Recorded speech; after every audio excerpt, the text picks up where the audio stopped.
Salut à tous et bienvenue sur l'épisode numéro 1 de Paranormal, Enquête et Discussion sur YouTube. Ce format est une extension donc de mon émission sur Twitch qui a lieu tous les vendredis soirs. Donc je vous invite à venir sur ma chaîne Twitch si ça vous intéresse, le lien dans la description.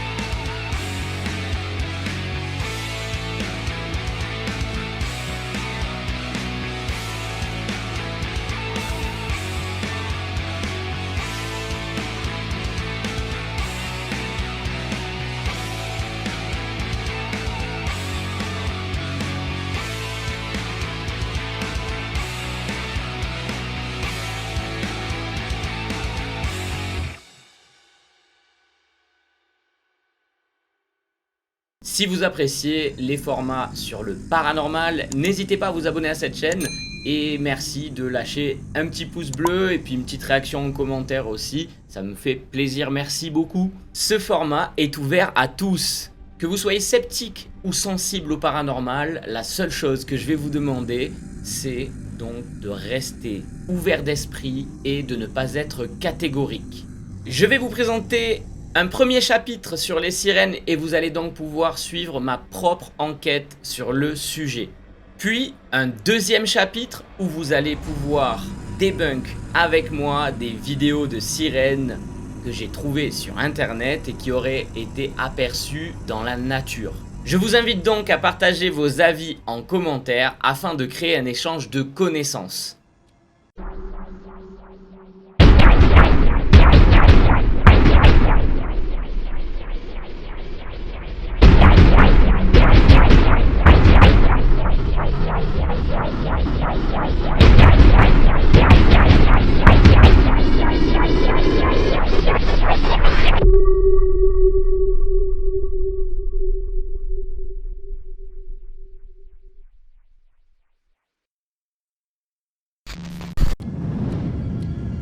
Chapitre numéro 1.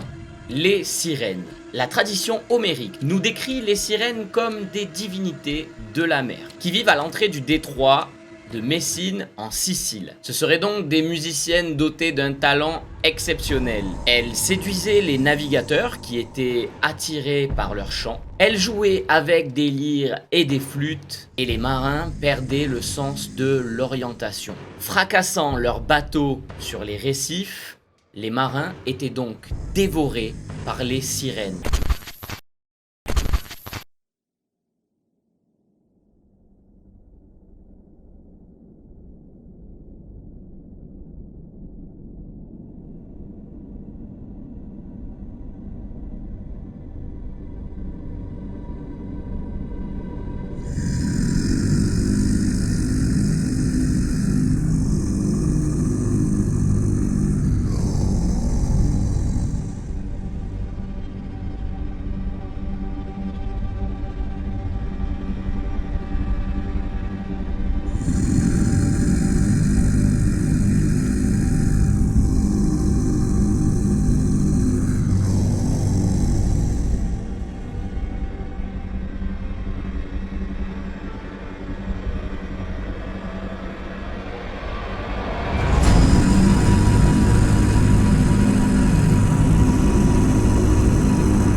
Cette vidéo vous laisse en plein questionnement, c'est normal, j'ai réagi exactement comme vous.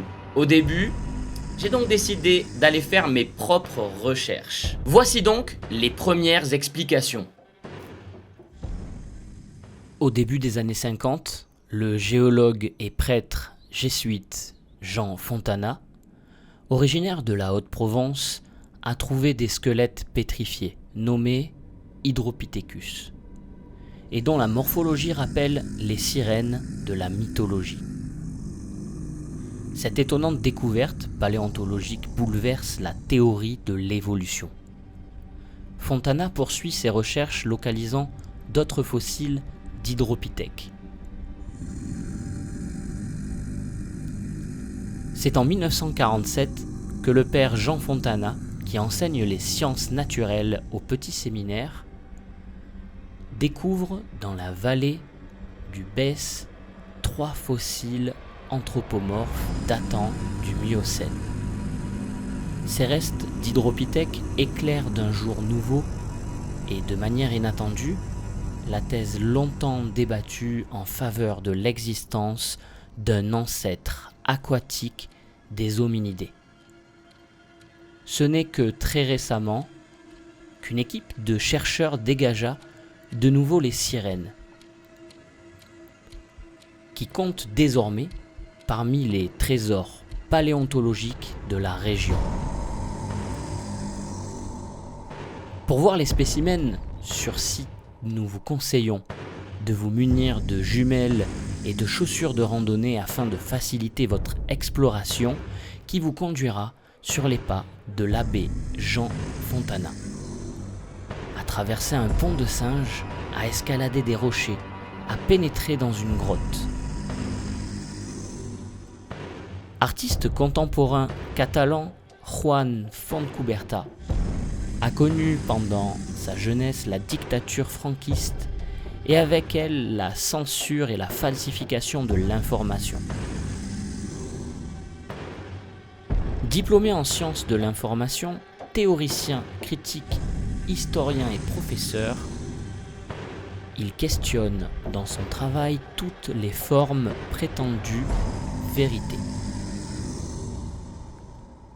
Son œuvre, s'appuyant sur les possibilités offertes par l'image photographique et ses capacités de manipulation, nous entraîne dans une réalité à la fois vraisemblable et insolite. Dans son œuvre, les Hydropithèques, par l'emploi des codes propres à la recherche scientifique et à sa monstration, la chimère gagne en crédibilité. Tout est là pour faire autorité. Les sites de gisements de fossiles, comme les objets rassemblés dans l'installation du musée, sont autant de pièces à conviction, de preuves de l'authenticité de la démarche et de ses résultats. Initié dans les années 2000, ce projet artistique a trouvé des prolongements à Annecy et à Salamanque.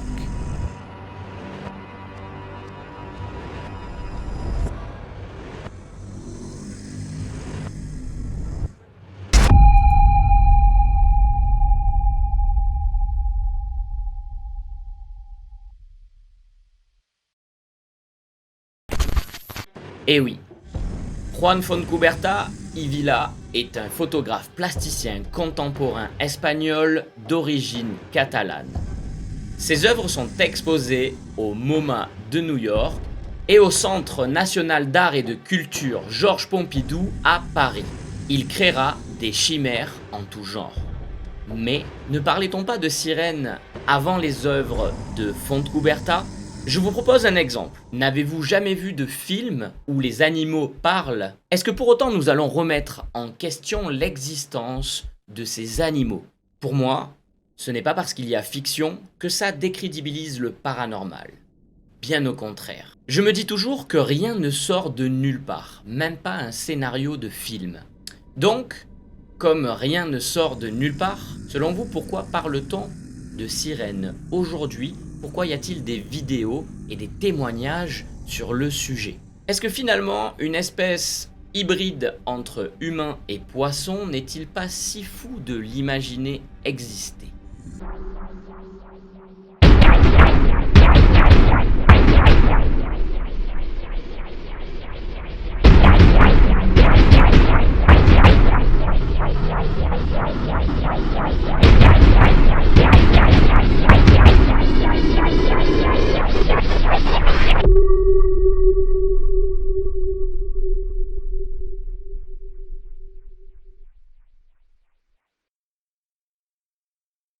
Chapitre numéro 2, le debunk vidéo.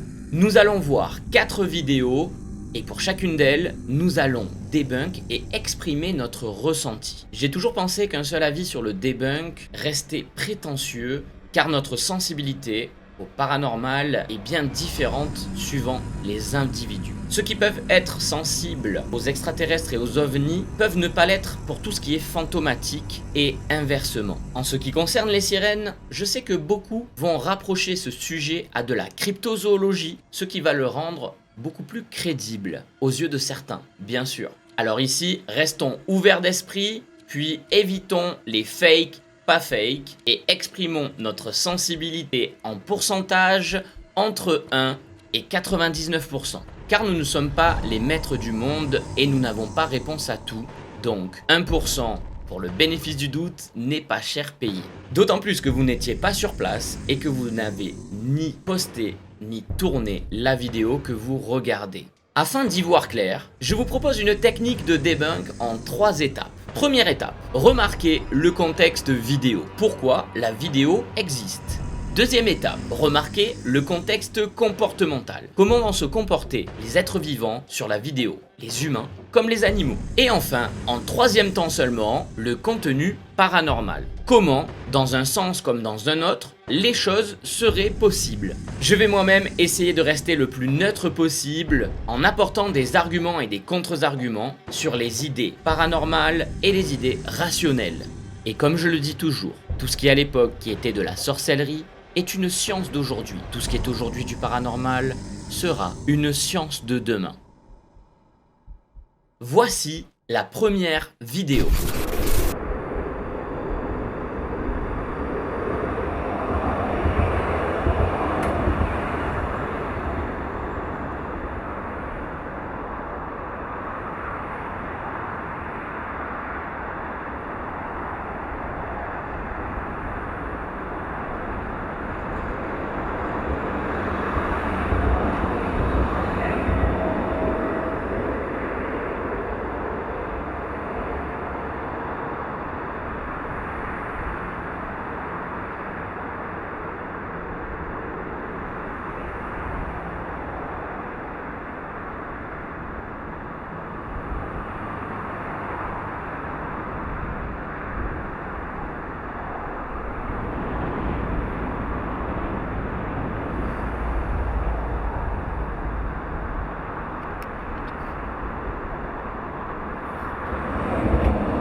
Le contexte vidéo. Il semblerait que quelqu'un soit en train d'espionner et filmer la scène, donc pour moi c'est crédible. Le contexte comportemental. La personne qui filme a l'air très concentrée. Le contenu paranormal, j'ai l'impression que la queue est bien trop grande, bien trop épaisse. Certains vont peut-être même se demander pourquoi il n'y a pas plus de protection autour de cette scène et pourquoi on ne voit pas de véhicule d'intervention. Les hommes en blanc retournent près de la rivière pour voir quelque chose avant de repartir. Idée rationnelle, ce serait une mise en scène et un individu aurait un déguisement de sirène. L'idée paranormale, ce serait une intervention top secrète, ce qui prouverait l'absence de grosses interventions qui pourraient attirer donc l'attention. Moi en tout cas, ça me rappelle le faux cachalot qui avait été déposé sur des bords de lac et sur des plages et même sur le bord de la Seine pour voir la réaction des gens, ou encore les films qui font leur promotion et qui réalisent des mises en scène dans les rues. Mais c'est aussi une technique dans la magie d'attirer l'attention d'un côté pour qu'il se passe des choses de l'autre. Je reste mitigé, mais je donne 40%. Alors dites-moi pour vous, en commentaire, pour la vidéo numéro 1, quel pourcentage de paranormal attribuez-vous à cette vidéo entre 1 et 99%. Rappelez-vous que 50% c'est ni oui ni non. Si vous n'y êtes pas trop sensible, c'est vers les 1%. Et si vous l'êtes, c'est plutôt les 99%. Voici la deuxième vidéo.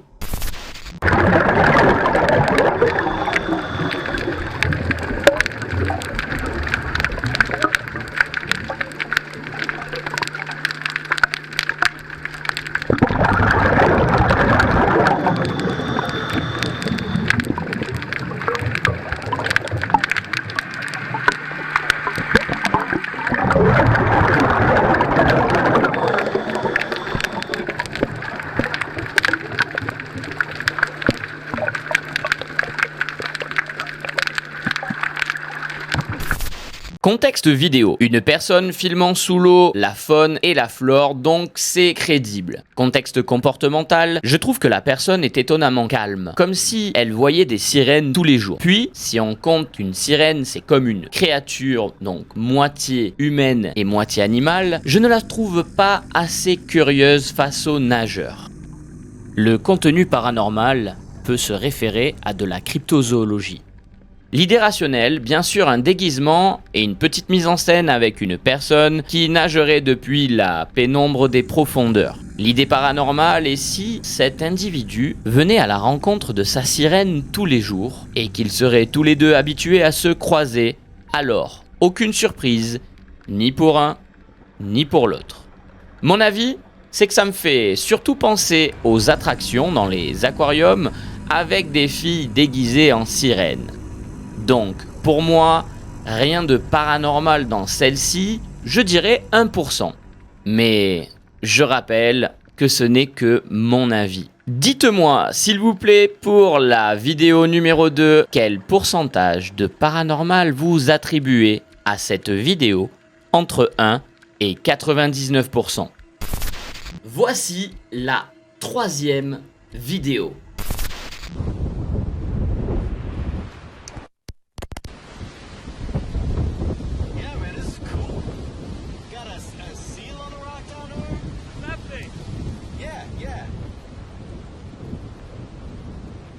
That's a weird looking seal, man.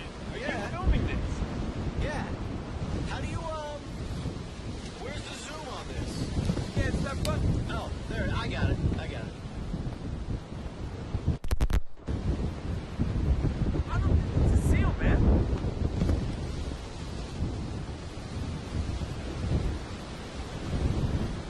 What is that? Oh my god! What is that? Did What you the just shit tell me you got that? Did you see that? What? That is not a It's seal, just man. Oh my god. Oh my god.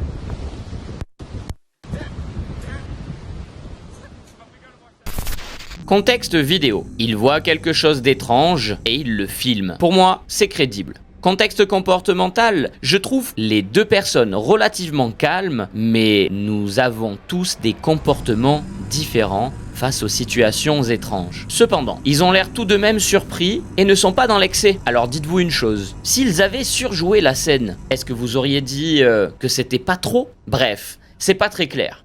Le contenu paranormal. La texture de la créature est assez gélatineuse. J'ai l'impression qu'elle glisse sur le rocher comme si le rocher était lisse, alors que ce n'est pas le cas. Et puis, la sirène ne fait pas tellement d'éclaboussures quand elle plonge. Mais avez-vous déjà vu une sirène? Connaissez-vous réellement sa texture, ses déplacements, ses mouvements? Ne maîtriserait-elle pas ses plongeons pour être discrète? L'idée rationnelle, ok, c'est un montage d'effets spéciaux avec quelques erreurs.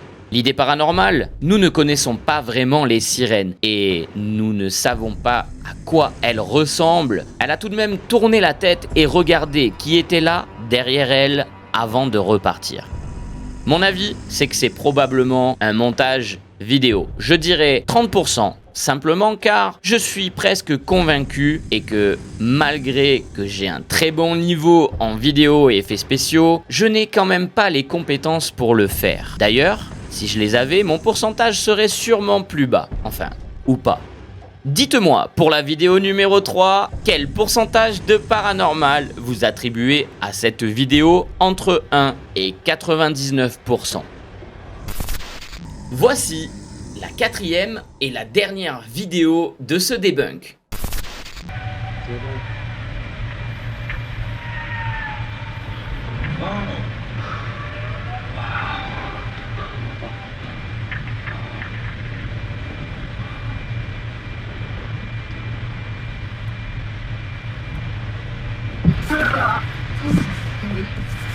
What would form a...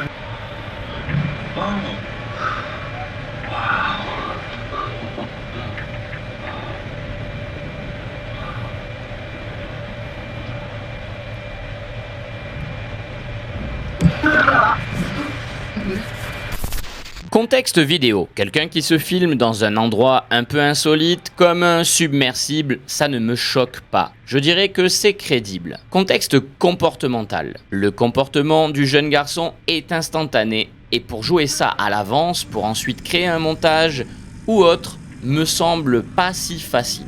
Contenu paranormal. Bien sûr, les seules idées rationnelles, c'est le montage vidéo et le déguisement. Mais il faudrait un sacré bon nageur pour la scène, ou alors ça ne se passe pas sous l'eau. Idée rationnelle. La meilleure idée serait donc une mise en scène avec un écran incurvé et une vidéo diffusée.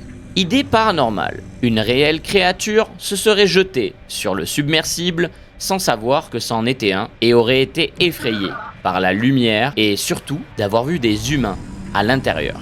Mon avis, c'est que c'est ma vidéo préférée sur les sirènes et je dirais la plus crédible car une mise en scène comme ça en 2013 qui plus est me semble tirée par les cheveux. Et ce que j'aime le plus, c'est que je me pose 1000 questions en regardant cette vidéo et que je ne m'en lasserai pas. Je dirais 65% pour moi. Et vous, dites-moi en commentaire, pour la vidéo numéro 4, quel pourcentage de paranormal vous attribuez à cette vidéo entre 1 et 99%, car n'oubliez pas, nous ne maîtrisons pas tout. Et je dirais que 1% du bénéfice du doute, ce n'est pas cher payé. J'espère que les vidéos vous ont plu et si vous avez trop de questionnements, dites-vous une chose à chaque fois. Essayez de réaliser vous-même la vidéo que vous êtes en train de regarder avec vos propres compétences. Cela vous donnera une idée de ce qui est réalisable ou pas. Alors, même si tout est réalisable dans les vidéos, preuve dans nos films à effets spéciaux, est-ce que c'est réellement à portée de tous? C'est donc la fin de cette vidéo, j'espère qu'elle vous aura plu. En tout cas, n'hésitez pas à vous abonner si ce n'est pas déjà fait. Et puis n'oubliez pas, un petit pouce bleu, ça peut aider. Et n'hésitez pas à échanger en commentaire sur ce que vous avez pensé autour de tous les sujets abordés sur la vidéo. C'était Simia et je vous dis à bientôt pour un prochain épisode ou sur un autre contenu. Et n'oubliez pas, gardez un œil ouvert, même dans l'obscurité.